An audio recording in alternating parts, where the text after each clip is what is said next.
spotting signs that somebody might be struggling with addiction or alcoholism. Before I get started, if you would please subscribe to the channel if you like what we put out, as well as like it and share it everywhere. We would really appreciate that. So spotting signs that somebody may be struggling with addiction or alcoholism. There's many different signs, things that lead up to somebody actually struggling and other people noticing it. Family members, loved ones, friends. So a lot of times you see a person starts to change in their behaviors, certain things that they start to do, say, the way that they act. A lot of times there's a lot of highs and lows, and their behaviors become really questionable. You don't really know what to make of it. You're not sure, are they on drugs, or has something shifted in their life? Are they hurting? Are they going through something? What did I say wrong? You know, why am I a punching bag suddenly? Why are they taking all of their anger out on me? A lot of times different types of substances make people act different ways. With alcoholism, it's going to be a lot different than with fentanyl addiction. With methamphetamine addiction, it's going to be a lot different than with opiates.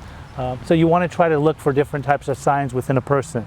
Obviously, as I mentioned, behaviors can change. Often people will start to act differently in the workplace, or even if they are going to school, their grades might drop, or they may not even attend classes because they are not able to make it to school because of their addiction or their alcoholism.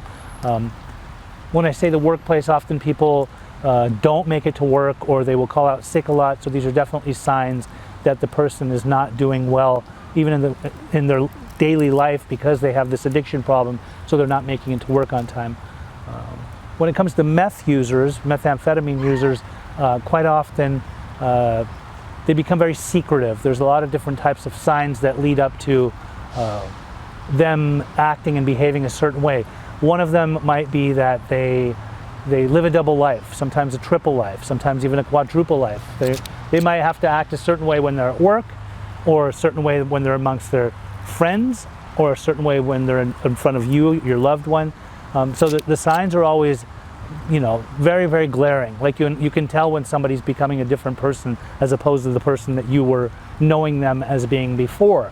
Other signs for opiate users, a lot of times, depending on what type of opiates they are, if they're pill users with prescription pills, they might be taking them as needed, but then after a while they start to abuse them, and often, you know, the person is very tired or doesn't want to do anything. They're kind of just wanting to stay in their room all day or stay at home all day. They don't really want to come out. But sometimes when people get into more heavier opiates, especially if they've moved over from doing prescription pills and now they're doing heroin, fentanyl, things like that, there's a lot of telltale signs that for the person that's struggling.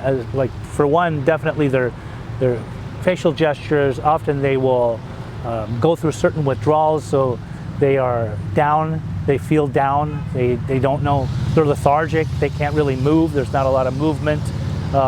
They want to stay in the house a lot.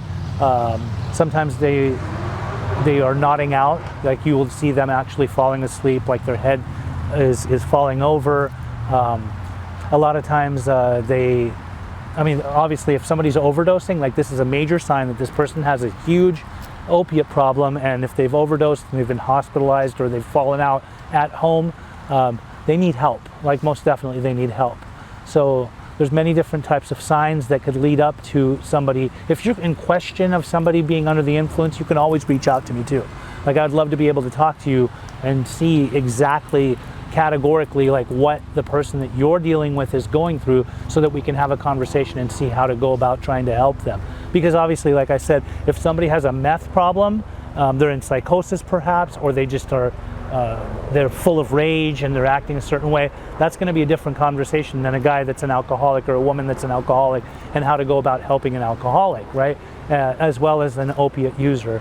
So my name is Pej. I am an interventionist and a recovery coach. I help a lot of different people from all walks of life, people with addiction problems and their families or their loved ones.